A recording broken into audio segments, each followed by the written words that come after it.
Então, nós vamos começar hoje falando de um assunto que todos os dias eu recebo aqui, né? E esse assunto, num primeiro momento, quando nós falamos nele, pode parecer que eu não tenho, que não existe. Muitas vezes, quando as pessoas vêm buscar resolver os seus problemas e nós conversamos sobre isso, num primeiro momento as pessoas dizem, no meu caso não tem. Mas, como eu já sei, né, e também já passei por isso, nós vamos conversando até identificar. O que eu estou falando então? Boa noite, Tati. Boa noite, Rose. Estou falando do ganho secundário. Afinal, o que é então ganho secundário? Se eu pensar em ganho secundário, é algo que eu vou ganhar. Isso tá claro, né?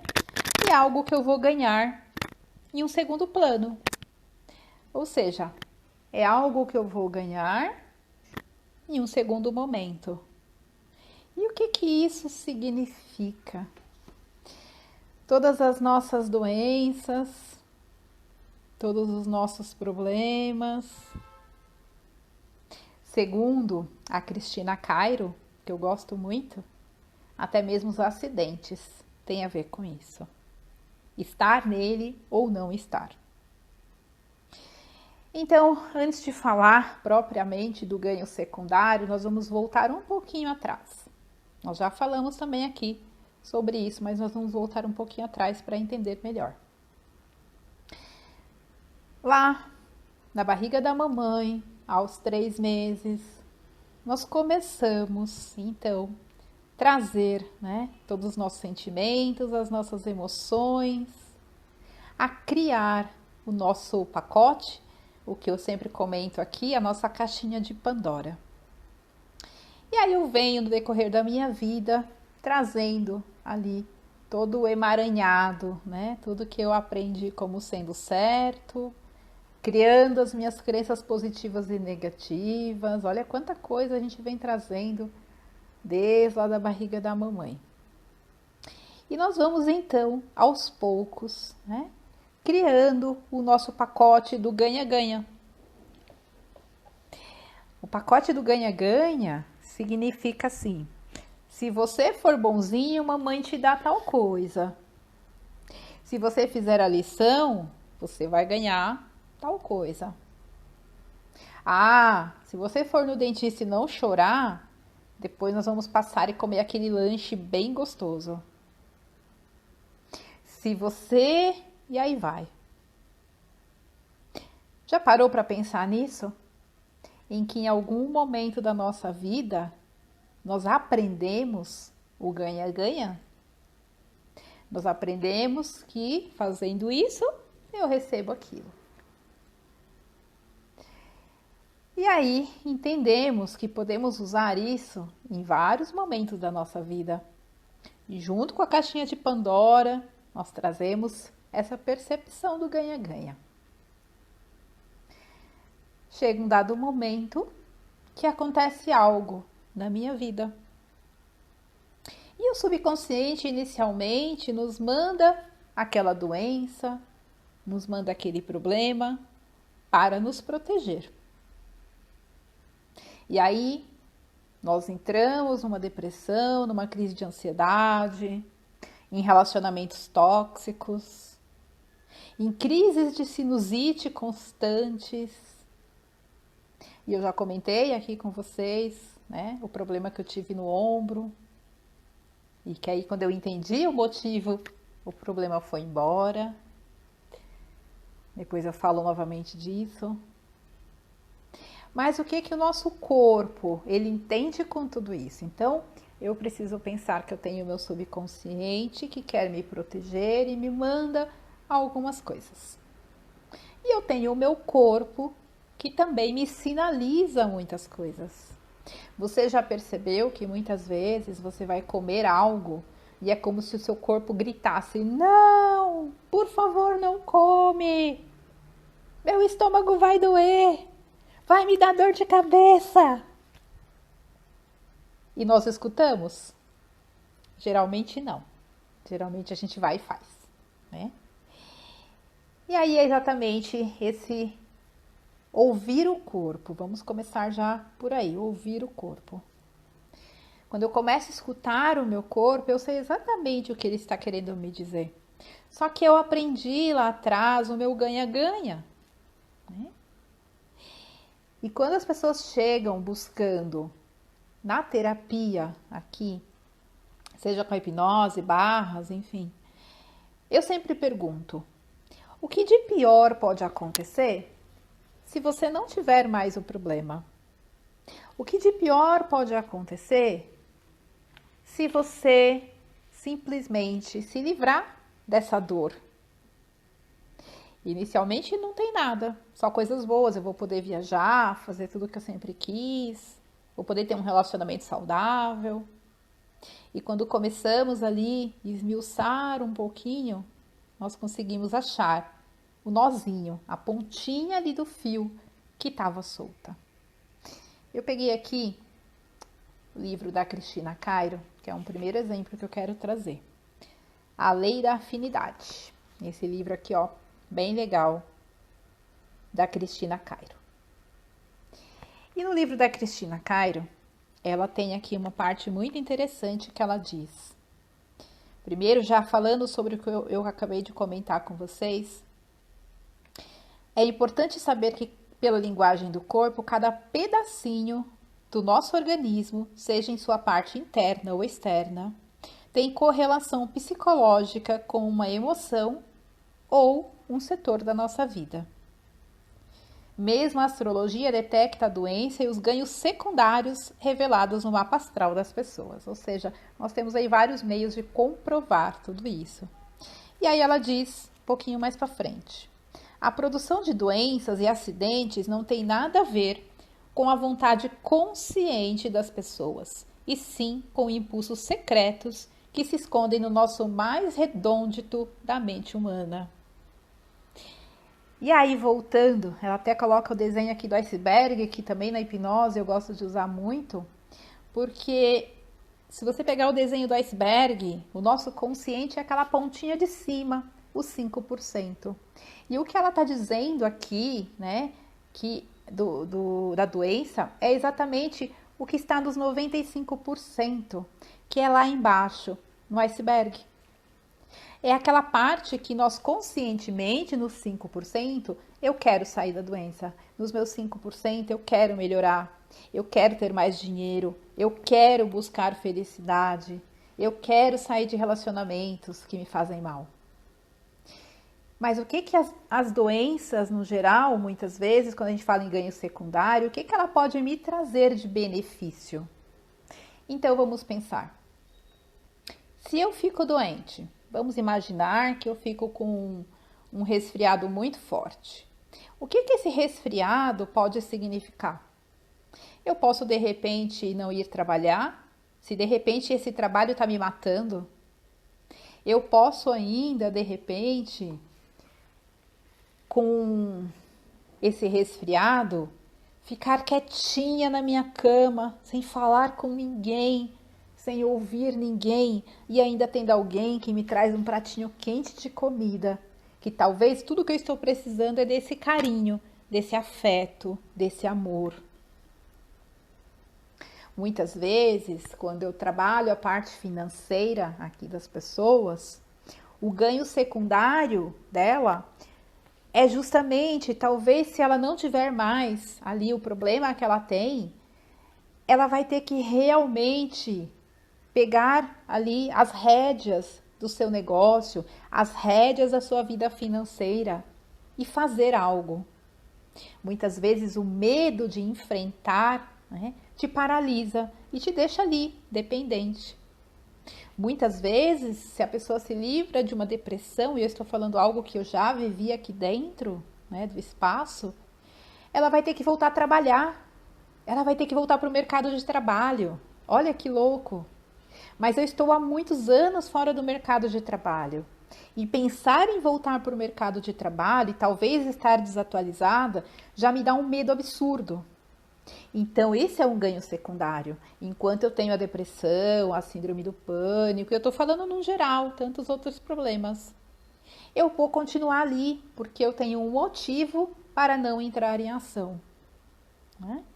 Então, esse ganho secundário significa que teu subconsciente está entendendo que se você não tiver mais o problema, você vai ter que tomar uma atitude, você vai ter que fazer algo. Se eu trato a parte de relacionamento, né? E aí, o que você... Eu perguntei isso outro dia para uma cliente. Se você não tiver mais o medo de se relacionar, o que de pior pode acontecer? O que você vai ter que fazer efetivamente que você não está fazendo agora? E até o corpo dela, na hora, se movimentou, assim, ela já fez uma cara, assim, de um pouco de pânico. E ela disse, ai, Lu, eu vou ter que talvez confiar nas pessoas novamente, e isso ainda me dá medo. Mesmo ela querendo muito ter um relacionamento, mesmo ela querendo muito ter algo novo na vida dela, só de pensar, né, que talvez ela ia sofrer, entrando ali em contato com outras pessoas, talvez ela poderia encontrar alguém que ia fazer novamente ela sofrer dentro de um relacionamento. Só isso, o subconsciente dela entende o quê? Tá fazendo mal, não é bom. Porque se ela vai sofrer, não é bom. Tudo que o subconsciente entende lá nos nossos 95% que vai fazer mal, ele tira. Isso é o ganho secundário. Então, toda vez que eu tiro um problema da frente, quais as atitudes, o que eu vou ter que fazer diferente na minha vida? Eu já tive uma pessoa que tinha medo de falar em público. E ele recebeu ali uma promoção justamente para dar treinamento. E num primeiro momento foi perfeito, né? E quando eu perguntei o que de pior pode acontecer, ou o que você perde recebendo essa promoção e não tendo mais o medo de falar em público, foi justamente isso que ele trouxe. Talvez, se eu não tiver mais o medo de falar em público e aceitar essa vaga, eu vou ter que viajar para dar treinamento nas regionais. E eu odeio viajar. O que ele disse exatamente nesse momento para o subconsciente dele? Dar treinamento não vai ser bom. Porque se eu odeio viajar e eu vou ter que fazer isso, ele já está dizendo, é melhor não. E aí o subconsciente vai fazer o quê? Vai continuar mandando para ele problemas para que ele trave na hora de falar, para que ele esqueça o conteúdo, a boca fique seca, para que cada vez ele reafirme para ele dizendo, realmente eu não nasci para isso.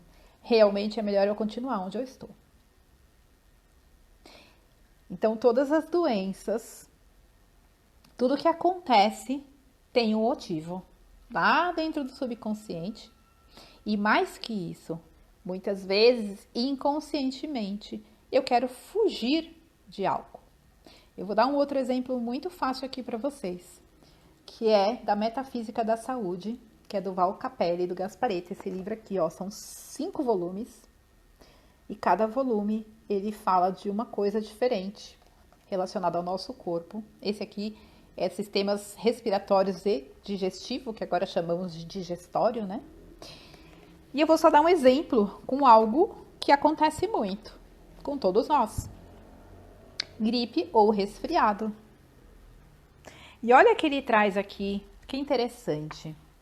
Quando a gripe se instala em seu organismo, demonstra que você está atravessando ou acabou de passar por um período de muita confusão interior. Acaba por atropelar-se querendo resolver tudo ao mesmo tempo. E se você pensar o que a gripe faz, ela simplesmente te leva para a cama. Ela te faz muitas vezes parar de verdade. Muitas vezes a gripe ela vem tão forte que nós dizemos, eu preciso pelo menos um dia ficar na minha cama, tomando aquele chazinho e descansando.